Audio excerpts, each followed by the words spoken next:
Boas, que tove, Haverins, Racol Beceder. Como vocês vão? Tudo bem?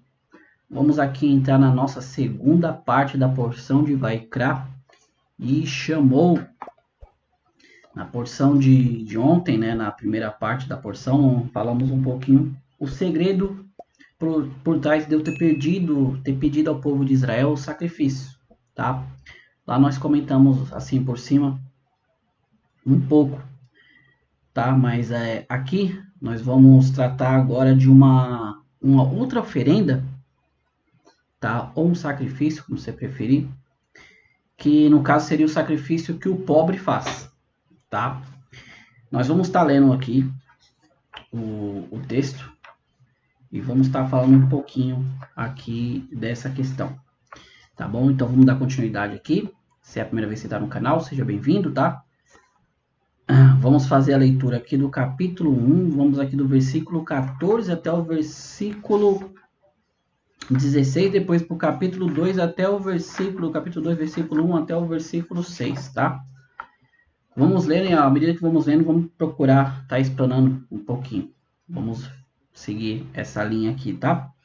Então diz assim: Ve'im min haof olá korbanô la Hashem, que significa ser oferenda para Deus, né? La Hashem. Vou colocar já em português. Se a oferenda para Deus é de um pássaro, das rolas ou dos pombos jovens, deve ser trazido, tá? O sacerdote deverá trazê-lo para o altar e degolar sua cabeça e o queimará sobre o altar. Seu sangue deverá ser derramado sobre a parede do altar, ele removerá o papo junto com suas entranhas e o lançará diretamente do leste do altar, próximo do local da cinza. Ele partirá o pássaro por suas asas sem rasgá-lo completamente. O sacerdote o queimará sobre o altar, sobre a lenha que está sobre o fogo. É uma oferenda queimada, uma oferenda de fogo, um aroma agradável para Deus. Então, logo aqui no começo, nós vemos também que além ali de você oferecer para Deus os seus animais do rebanho, né, da questão do gado que a pessoa tinha ali, ele também poderia oferecer pássaros, que no caso aqui seriam pombos, ou aqueles pequenos pássaros pequenininhos conhecidos como aqui rolinhas, né?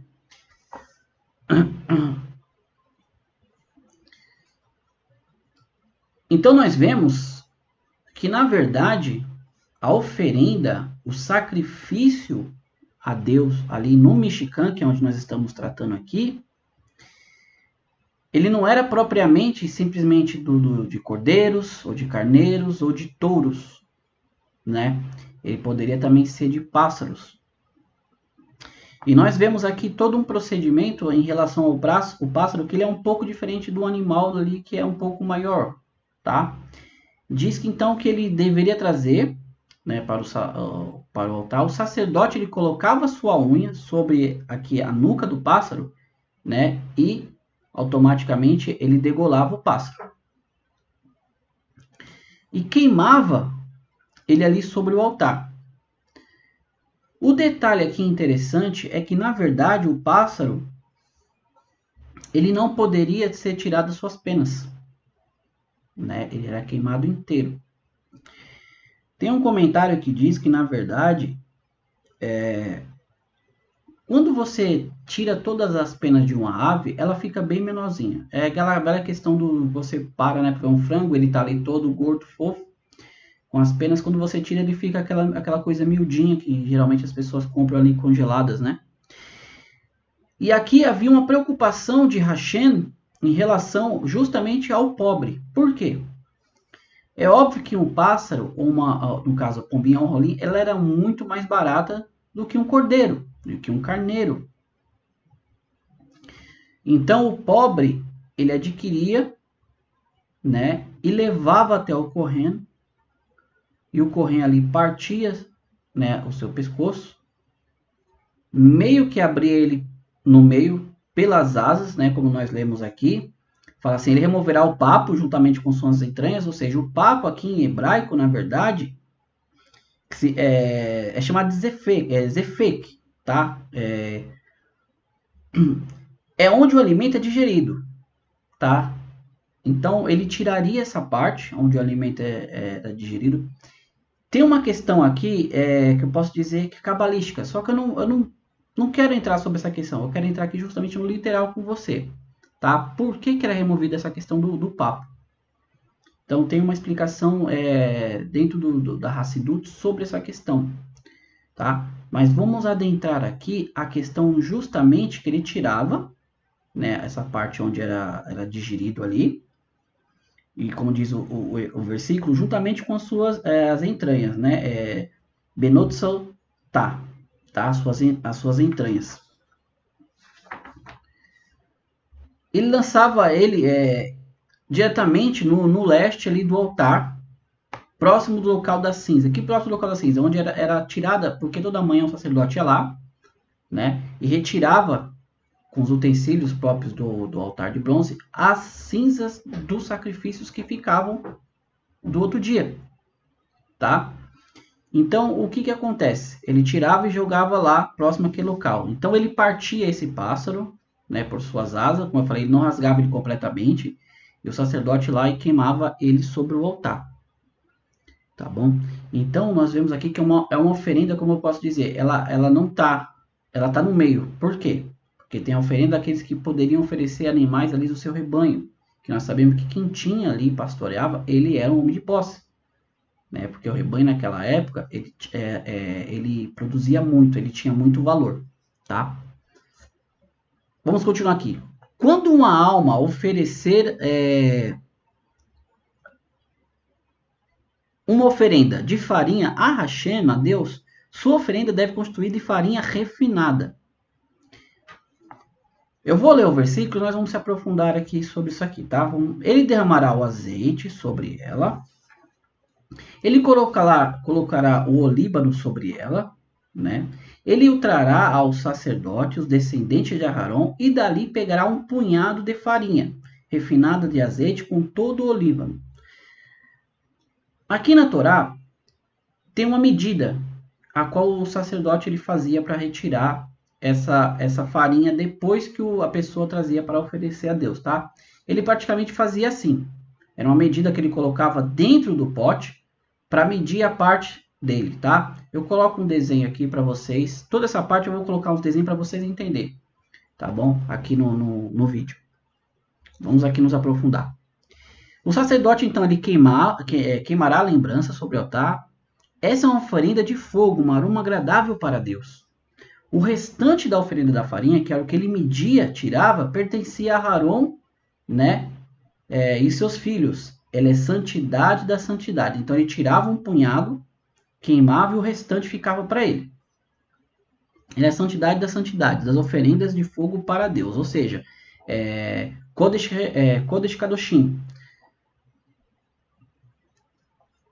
Entendamos bem.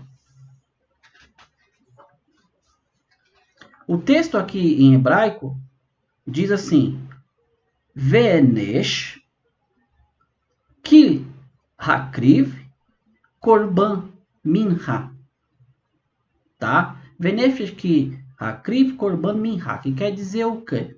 Que quando uma alma, né? Ve'enesh quando uma alma, né? Takrivá. Korbanon Minha, ou seja, takrivá é quando ele trazia, né? Quando ele trouxer o korban, essa oferenda de Minha aqui no caso seria a oferenda de farinha, tá? O que eu quero me focar aqui com vocês é justamente na palavra venefesh, que venefesh que é uma alma, né? Que venefesh, quando uma alma. Rashi faz um comentário aqui interessante, que diz assim: quando uma alma oferecer, né? Não foi dita a expressão alma em nenhuma oferenda voluntária, senão na minhá, que é a oferenda de farinha. Pois quem é que geralmente dá uma oferta de farinha? É uma pergunta. Um homem pobre, porque farinha é menos cara que aves e animais. Assim Deus diz: eu considero como se houvesse oferecido a sua própria alma. Talmud Menachot, página 104b. Amigos, entendemos bem aqui. Nós começamos com animais do rebanho, que são os animais maiores, chegamos ali com pássaros, e agora chegamos à oferenda de farinha refinada, ou seja, farinha refinada. Tá? O pobre tinha toda uma atenção especial dentro da Torá.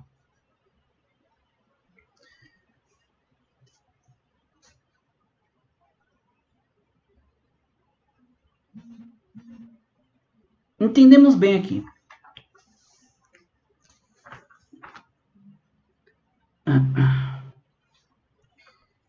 A pessoa ela pegava um bocado de farinha, ela separava, untava ali com óleo e olívano, levava até o sacerdote media, tirava essa parte para a oferenda, o que restava era dele e aquilo se tornava santo do santo, que só eles podiam consumir. Ele dividia ali entre os seus filhos, que no caso era Aarão e seus filhos. Como o Urashi ele comentou aqui, quem é que traz uma oferenda de farinha? Era aquele que era pobre. Que ele não tinha condição nem de oferecer nenhum pássaro, que já era mais barato, muito menos um outro animal maior, como um touro ou um carneiro do rebanho. E o texto diz que assim era considerado, né? O Talmud diz que assim era considerado como se oferecesse a sua alma. Por quê? Porque o texto está dizendo venefesh, a sua alma. Todas as vezes que nós estamos vendo aqui, um detalhe, aqui é uma oferenda de olá, é uma oferenda voluntária, tá? Então as pessoas têm todo um conceito errado sobre a questão do sacrifício, achando que todo sacrifício era feito para perdão de pecado, tá? É uma ideia muito errônea, por isso que tem que se estudar a questão dos sacrifícios, por isso que está o livro de Levítico, Vaikra, ele extensamente trata sobre esse assunto, para a pessoa entender que dentro ali do Beit HaMikdash, né, do templo sagrado, e aqui no caso, dentro do tabernáculo, no pátio, havia todo um processo para você fazer as oferendas de sacrifício a Deus. Nós começamos ali com os carneiros, com os touros, viemos para os pássaros, e agora chegamos a um nível mais humilde, que é a oferenda de farinha, que geralmente era um pobre que trazia. Tá? Então, por isso que o Talmud, lá em Menahot 104b, fala que era como se ele estivesse oferecendo a sua alma. Aqui eu quero chamar a atenção de vocês para, mais uma vez, a importância do hebraico. Venefesh, ele não está usando a palavra Adam, né, que no caso seria o ser humano. Eu já falei para vocês, tem Adam, Gaber e Ishi. Os três podem significar homem, mas com significados diferentes. O Gaver é aquele que você chama de homem com atributo masculino. Você está chamando a pessoa sabendo que ele é um homem. O Ish é quando você se refere a ele, no singular. Você está chamando uma pessoa do sexo masculino. O Adam é o que nós chamamos aqui de ser humano. É todo ser humano, seja ele homem, mulher, criança ou velho. Tá? E você vê que é usada Adam em todas as partes de Olá, até em pássaro. Quando chega agora na Minhá, que é a oferenda daqui de farinha, Deus usa o termo na Torá, Venefesh. Por quê? Porque é tudo aquilo que o pobre tem para oferecer para Deus. É tudo isso que ele tem, é simplesmente isso. Ele tem um pouco de farinha que ele trabalhou ali no trigo, que ele refinou a farinha ali, untou ali com um pouco de óleo, azeite, colocou um pouco de olívano ali, deu para o correndo. E o correndo ainda vai lá, tira a parte dele, tira uma parte do sacrifício e fica com o restante para ele. Então, entendam bem, o correndo fica com a parte do pobre. Por quê? Porque essa realmente é a parte que foi doada do fundo do coração. Você está lá, você imagina a cena comigo. Você está lá para fazer a sua oferenda no tabernáculo. Você olha à sua direita, tem um senhor ali com 10 cabeças de gado ali. Você olha à sua esquerda, tem um senhor ali com 3, 4, 5 pássaros. E tem você ali com um punhado de farinha de trigo refinada. do senhor com as 10 cabeças de gado e dos pássaros, o correio não fica com nada, a não ser com o do pobre, porque realmente o pobre está dando tudo aquilo que ele tem. Se a pessoa tem condição, ela vai lá e compra as rolinhas. Se a pessoa é dono de gados, como aquele tem muito, ele vai lá e oferece. Tem um comentário que diz que, na verdade, né, a pessoa que ela é abastada, geralmente ela não vai dar tudo que ela tem, ela dá aquilo e ainda sobra para ela. Então ela não acaba dando de todo o seu intuito, todo o seu empenho do seu coração. Aquele que ainda tem a condição de comprar um pássaro, ele tem essa condição. Já o pobre não. O pobre, ele tem justamente só um punhado de farinha. E o correndo fica com aquilo, com parte daquilo. É isso que eu chamo a atenção para todo mundo que fica aqui comigo assistindo os vídeos. A Torá, ela não é uma historinha. Ela não pode ser tida como algo, sabe? É feita para... Não. Ela é precisa. Ela vem de Hakadosh Baruch. Por isso você está vendo que até nisso Deus usa o termo Veneft, que ele está dando tudo o que ele tem. É como se estivesse doando a alma dele. Esse é o segredo da oferenda do pobre. É quando você dá tudo aquilo que você tem. Vamos continuar aqui.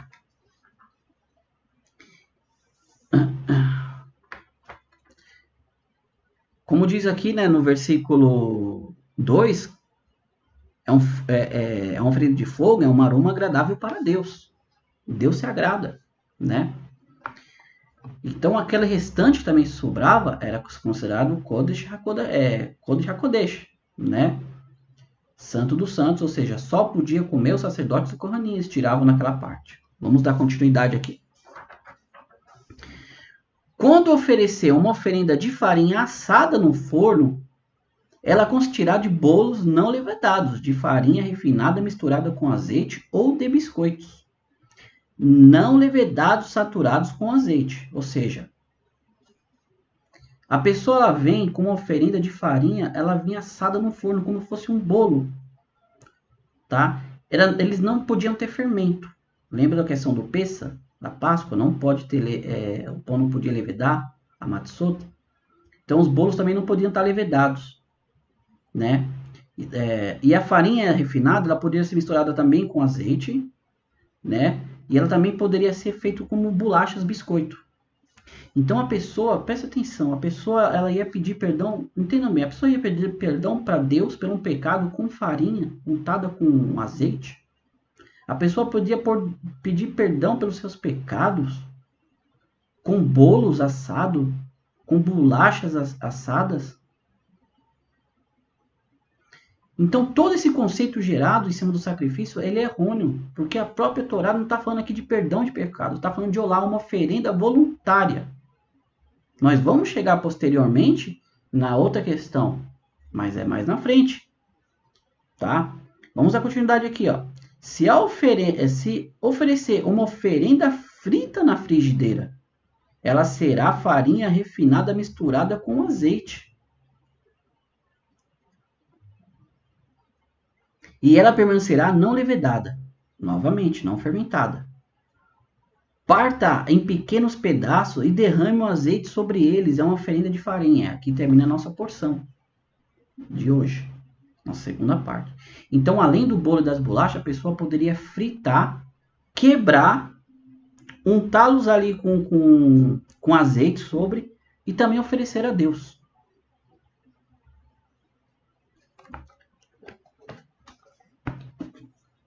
Amigos, Raverim, entendam uma coisa.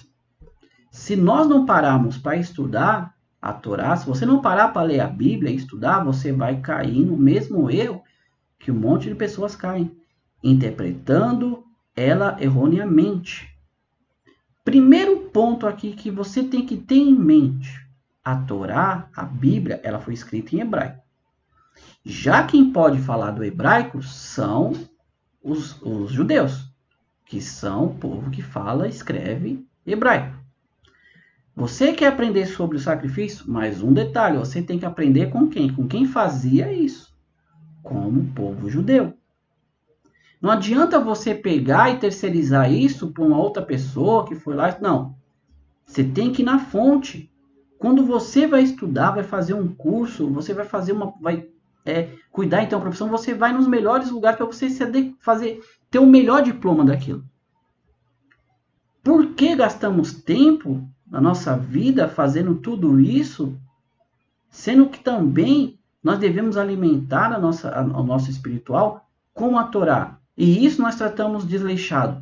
Por que eu falo desleixado? Porque você gasta tanto tempo estudando, fazendo um concurso e procurando se melhorar na sua profissão, mas você deixa o principal. Por que eu falo que é o principal? Porque é isso que te conduzirá até o Olam Rabá, o mundo vindouro. Essa vida, uma hora, ela vai deixar. Então, toda a nossa continuidade, ela parte do princípio da Torá.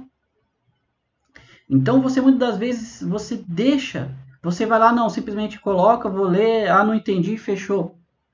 Nós estamos vendo aqui o quão importante é você entender a questão do sacrifício para lá na frente não te enganarem falando que alguém morreu, sacrificou por você. Mas Deus estipulou a maneira que deveria ser feito o sacrifício. E em nenhuma maneira, em nenhum dos pontos que nós lemos agora, desde que começamos o livro de Vaikra, está falando de pecado. Falando de olá, uma oferenda que era levada até o correndo de livre e espontânea vontade.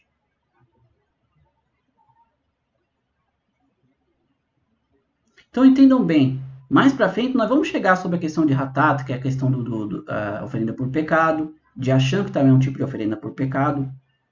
Mas a questão do sacrifício, ele era voltado a ser a vontade de Deus, que você assim fez, e o mais profundo aí, do que você ganha com isso, como nós falamos no vídeo anterior. Você leva com toda a tua alma, você dá a Hashem ali no Misbea, no altar do sacrifício, aquilo que você tem mais de precioso, que no caso do pobre era só o que ele tinha, era a farinha, ou o intermediário, que no caso era os pombinhos ou as rolinhas. E novamente o texto diz, é um aroma agradável a Hashem, porque a sua vontade foi feita. Aí você para, só para nós terminarmos aqui, e tenta entender por que que quando nós fazemos o Shema 2 vezes ao dia, né, como diz, nós vamos chegar nessa parte, mas nós cobrimos os nossos olhos e falamos Shemar Israel, Hashem Elokeinu, Hashem Echad, nós afirmamos que Deus é um e que tudo veio dele. E o mais importante, que é o primeiro versículo agora, que diz assim, Ve'ahavita eta Hashem berrou levaverra, o verrou nafsherra, o verrou meoderra. Ve'ahavita eta Hashem, você amará a Deus. Berrou levaverra, com todo o teu coração. O verrou nafsherra, você com toda a tua alma. O verrou meoderra, com todas as tuas posses, com todo o teu poder. O Shema, quando nós fazemos Shema Israel na parte da manhã e fazemos na parte da noite, antes de deitarmos, nós estamos afirmando que nós somos essas oferendas para Deus hoje. Que os nossos lábios, como de Rocheia, não lembro o capítulo agora, eu coloco para vocês aqui, que diz que os nossos sacrifícios serão os nossos louvores, os nossos sacrifícios de oração a Deus. Sacrifícios de louvores a Hashem. Por quê? Porque não teria mais o templo. Se nós não temos mais o templo, nós não temos onde oferecer sacrifício. E saiba você, como eu já falei aqui, toda vez que você faz uma oferenda a Deus, sacrifício fora que não é o lugar onde Deus escolheu, a Torá diz que você está sacrificando a demônios. Isso é muito pesado. Ele é muito. Então, toda essa questão de sacrifício, quando a pessoa fala besteira, aí, infelizmente, na internet, falando que o sacrifício era para isso, então, a pessoa ela não consegue entender a raiz e a profundidade do texto ao qual ela tem em casa na Bíblia, ela muitas vezes não para se atentar. Ela faz aquela leitura rápida, né? E não para se atentar. Ela não para estudar, não. Mas por quê? Por que disso?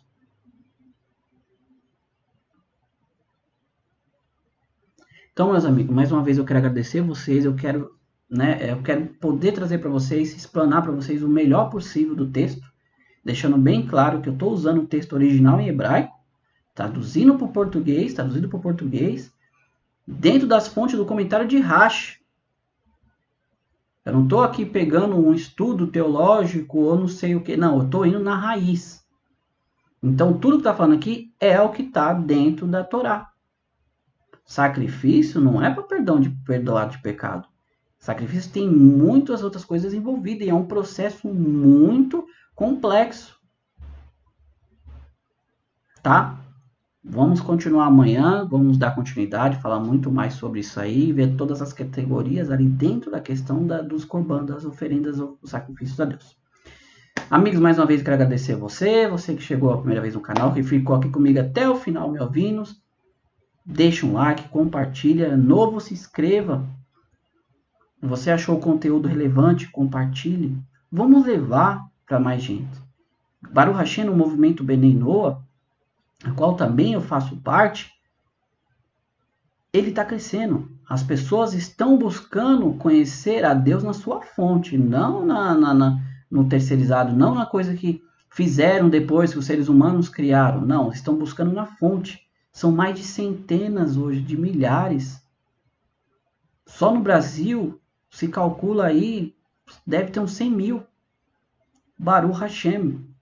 Então o movimento Benei Noah, ele está crescendo bastante.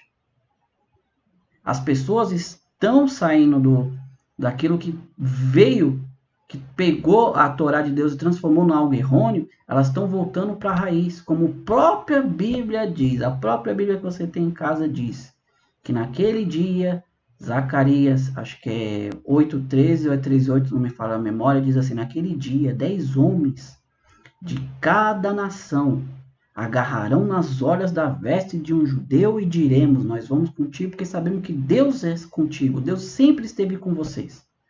Então, toda essa questão, essa pintura que pintaram, criaram, você para entender, quando isso na história aconteceu? De pessoas agarrarem nas orlas dos judeus para ir com ele e falar, não, vamos ter. Nunca, ou seja, vai acontecer. As pessoas vão entender e Baruch Hashem já estão entendendo isso. Estão se voltando para a Torá. Estão se voltando para o judaísmo. Tá bom, meu amigo? Mais uma vez, Toda Arabá, eu agradeço muito vocês que estão aqui comigo. Como eu disse, não tenho como eu fugir, essa é a mensagem de Deus. Né? A verdadeira mensagem de Deus. Toda Arabá, Lehitraut, fique com Deus até amanhã. Se o Mashiach vier hoje, em Yerushalayim nós estaremos lá. Se não, amanhã estaremos aqui de novo com a terceira parte da Torá, da Parashá de Vaikra. Tá bem? Tchau, tchau, Toda Arabá.